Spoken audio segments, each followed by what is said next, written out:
Hello বিয়ার্স, আমি মোহাম্মদ সাইদুল ইসলাম। আজকে আমি চলে আসছি আমাদের গ্রামে, অর্থাৎ এটা হচ্ছে সিরাজগঞ্জ জেলার সাদতপুর থানার বড়দগুলি গ্রামে।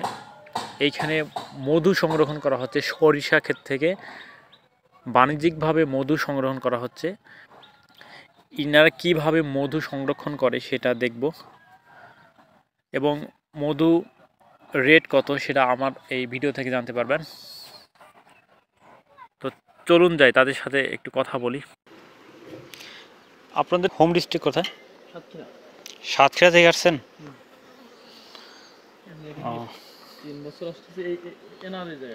এই জায়গায় আসেন 3 বছর ধরে? গতবার বলছিলাম ওই জমিতে, আর এই বছর এই জায়গায় তার আগে বলছিলাম ওই যে একটু বাড়ি দেবে আসছে না। হ্যাঁ হ্যাঁ হ্যাঁ। টোটাল এই জায়গায় 3 বছর, আর এই অঞ্চলে আসছি যে আমি 5 বছর। আমি এর আগে এখান থেকে যখন মধু নিতাম, আপনাদের কাছ থেকে না অন্য জায়গা থেকে নিয়েছি, কয় এখান থেকে বলে এক্সট্রা দেয়, মিষ্টি জাতীয় চিনি দিয়ে রাখে দেয়, এইরকম কথা শুনছিলাম, তাই আপনাকে জিজ্ঞেস করলাম। ঠিক আছে, আমি কথা কিন্তু এই যে এখনো মৌমাছির মধ্যে আপনার ভাঙতি যে ওই যে দেখেন, আমি তো দেখতেছি না। আর এখান থেকে ক্যাপেতে তো চিনি দেওয়ার কোন জায়গাটা সেন্ড হয়েছে, মানুষ তো কত কথা বলে ভাই। সবার কথা কি মানে বিশ্বাসযোগ্য? মনে করেন যাচাই করার আপনার একটা এর হয়েছে না, আপনি মধু দেখেন। আমার মাল যদি খারাপ হয় তাহলে আমি বলবো যে ভাই নেন নেন নেন। আমার তো এরকম ঠেকা নেই যে আপনি নিলেও সমস্যা নেই, নেন, না নিলেও কোনো সমস্যা। আপনার মধু একেবারে খারাপ লাগতেছে না, ভালো লাগতেছে। ভাই একটা জিনিস কি সবচেয়ে বড় কথা আছে কি, ভেজাল করে না। ভিতরে কি আসবো? ভিতরে আসা দেখি আপনি ভিতরে কিভাবে প্রসেসিং করেন। মানুষ অনেক ভুল ভ্রান্তির মধ্যে আছে। আচ্ছা, ভিতরে এটা একটা একটা করে দিতেছেন না?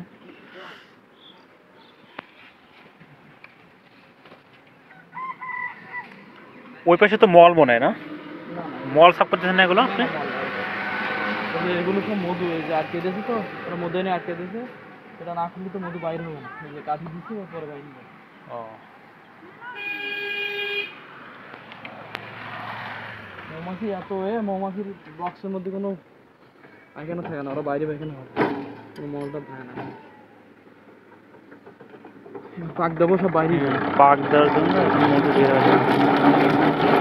কানাডাতে বাইরে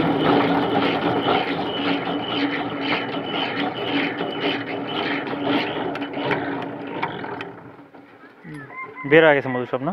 ছিল ওই গ্রাম দেখছেন? হ্যাঁ হ্যাঁ হ্যাঁ, বুঝতে পারছি, বের হয়ে গেছে। তা যাই হোক ভাই, এখন দাম লিবেন কত সেটা বলেন, একটু কম রাখেন, বুঝছেন? আমাদের ইয়েতে আসছেন, এলাকায় আসছেন, একটু কম নেবেন না? আমরা গতবার এখানে 300 করে দেবো, নিলেন?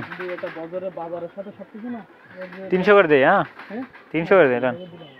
হ্যাঁ, কি কন? হ্যাঁ, না 80 একটা জিনিস যেটা আমাদের রেট পাই করি, আমি রেটে বিক্রি করি, তো আমি খুচরা বিক্রি করলাম, সেই লাভ কি? আমাকে দেন, আমার দিক থেকে আরো লোক আসতেও পারে, বুঝতে পারেন নাকি? কাস্টমার বের নেই, দেখেন না? হ্যাঁ তো আসে ভাই, আমার কারণে মনে করেন যদি ভালো জিনিস থাকে, মানুষ দেখবে, আমরা তো বাধ্য করতে নি কারো ভাই আপনি নেন নেন, পরে দেখবে তার বিবেকে এসে করবে যে না মধুটা নিলে মানে ভালো হবে, সে নিতে পারে। আমি তো জোর কারো না, আপনার মধুর কোয়ালিটি একেবারে খারাপ না, আমি দেখলাম, এর জন্য আগ্রহ করলাম। আমি এইরকম শুনছিলাম যে আপনাদের এরকম যারা চাষ করেন না, তারা যে মিষ্টি জাতীয় জিনিস দেন, এরকম মিষ্টি বলতে আমরা তো একটু চিনি খাওয়াই। চিনি খাওয়ানো, হ্যাঁ হ্যাঁ, এরকম বাচ্চা রাখার জন্য যখন বর্ষা চিনি কি খাবে, আমরা তখন চিনি খাওয়াই বাচ্চাটা খেতে দেবে। হ্যাঁ, বর্ষার সময় আপনারা চিনি খাওয়ান না? ফুল থাকে না তখন ওরা বাঁচ পেতো, এটা তো আমাদের পালাম আছে। আমরা তো বাড়ি থেকে ট্রাক নিয়ে আসি, আবার ট্রাক নিয়ে যাবো যেখানে যাবো। তা এদের তো একমাত্র খাওয়ার উপায় আছে চিনি, যে সময় ফুল না থাকে। আর এখন আপনি চিনি গুলাই দেন সামনে, বিশ্বাস না আপনি কিনে আনেন চিনি, আনি দেন, খাবেন কি দেখেন ফুল পালি, টার্গেট তো ফুল ফুল।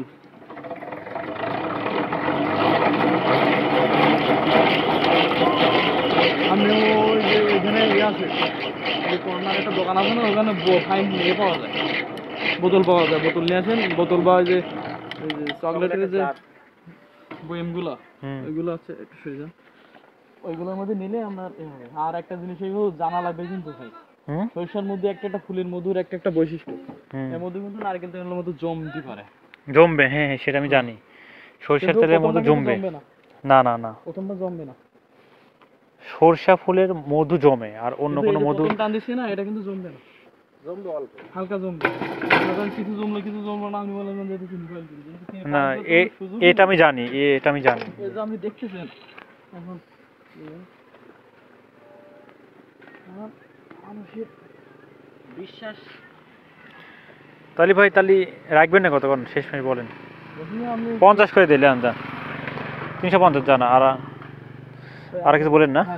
হ্যাঁ কারণ আমরা যান সবকিছু দাম বেশি, তাই না? নেব দেখি আপনি বলছি আপনাকে।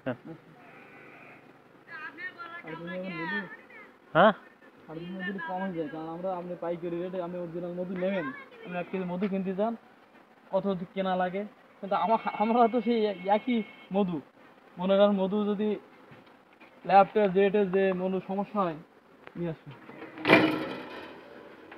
কিন্তু মানুষ তো এটা আমরা কিনে দেবো, আপনি তো বলেন না আমরা। তো যাই হোক ভাই 350 টাকা দেবো আমি, তাহলে বাসন নিয়ে আসি। হ্যাঁ কয় কেজি নেবেন? 1 কেজি নিয়ে দেখি আগে। এইখানে কি আপনার কোনো ইয়ে আছে নেওয়ার মতো, কোনো বোতল টোতল আপনাদের কাছে?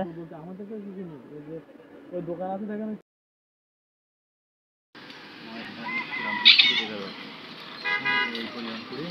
ওরে না কানা ওই পুরি সবাই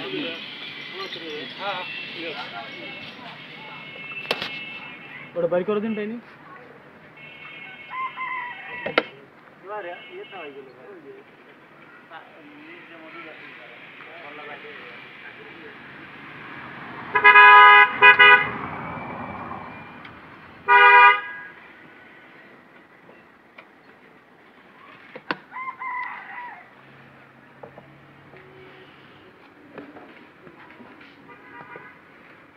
भैया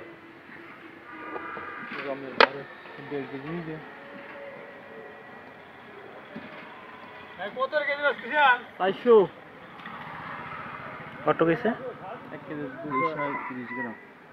এই এবার অন্য ডাল দিয়ে মাইকে দেখেন 20 গ্রাম হয়ে গেছে, কেন তো 100 গ্রাম নিচে ওজন ওঠে না, 10 গ্রাম এই গ্রাম ওঠে না এতে।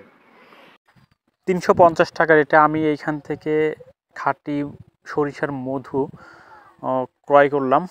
আপনারা যারা খাঁটি মধু ক্রয় করতে চান তারা আমার ইনবক্সে নক দিতে পারেন, আমি সাধ্যমতো চেষ্টা করব আপনাদের এখান থেকে খাঁটি মধু সরবরাহ করে দিতে। দেখা হবে অন্য কোনো ভিডিওতে। আসসালামু আলাইকুম।